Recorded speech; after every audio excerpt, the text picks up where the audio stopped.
నుంచి నిన్న మొన్న విడుదలైన కల్కి చిత్రం వరకు కూడా కర్ణుడికి పాత్రకి అనవసరంగా ఆపాదించిన గొప్పతనాన్ని చూసి ఒక సినిమా రంగానికి చెందిన వ్యక్తిగా నేను సిగ్గుపడుతున్నాను, నిర్మోహమాటంగా చెప్తున్నాను.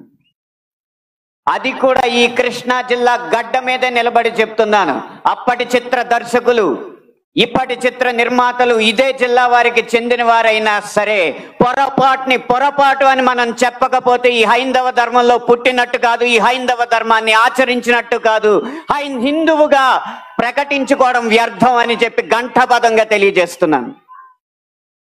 ఇప్పుడే ఈ సభలో, ఈ గొప్ప సభలో సత్యవాణి గారిని అభినవ ద్రౌపదిగా వక్తలు అభివర్ణించారు. ఆవిడే ఒప్పుకుంటారా? నిండు సభలో ద్రౌపదిని వలువలు వలచండి అని సలహా ఇచ్చిన కర్ణుణ్ణి సూర్యుడు అంటే సత్యవాణి గారు లాంటి మహిళా మండలి ఒప్పుకుంటారా? గంధర్వుల్ని చూసి, గంధర్వ సైన్యాన్ని చూసి ప్రాణమిత్రుణ్ణి కూడా వదిలేసి ప్రాణభయంతో పరుగులెత్తిన కర్ణుణ్ణి ధీరుడు, సూర్యుడు, వీరుడు అంటే ఈ హైందవ సమాజం ఒప్పుకుంటుందా? ఇలా ఎన్ని విధాలు చూసినా దానంగా వచ్చిన రాజ్యంలో తనకొచ్చిన కొద్దిపాటి సంపదని ఏదో దానాలు చేసినంత మాత్రాన ధర్మరాజు అంత గొప్ప దాత అని చెప్పి కర్ణుడిని అంటే మన సమాజం ఒప్పుకుంటుందా?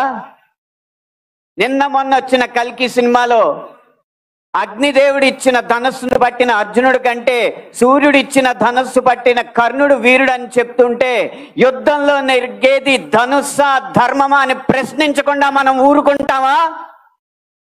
ఒక్క భారతంలోనే కాదు, వాల్మీకి రామాయణంలో రాయి ఆడదైనట్టు, రాళ్లను తేల్చి వారధైనట్టు, రాముడు లవకుశుల మధ్య యుద్ధం జరిగినట్టు, ఇలా చిత్రీకరణకు అందంగా ఉండడానికి ఎన్నో అద్భుత కల్పనలు, ఎన్నో వక్రీకరణలు జరుగుతుంటే ఇంకా మనం ఇలా ఊరుకుంటూ ఉంటే ఎన్ని సినిమాలు ఎలా వస్తాయి? ఒక్క వక్రీకరణే కాదు, చిత్రీకరణలో, గీతాలాపనలో ఎన్ని రకాల హననాలు జరిగినాయో మనం గమనిస్తూ ఉండాలి. మీరు కొంతకాలం క్రితం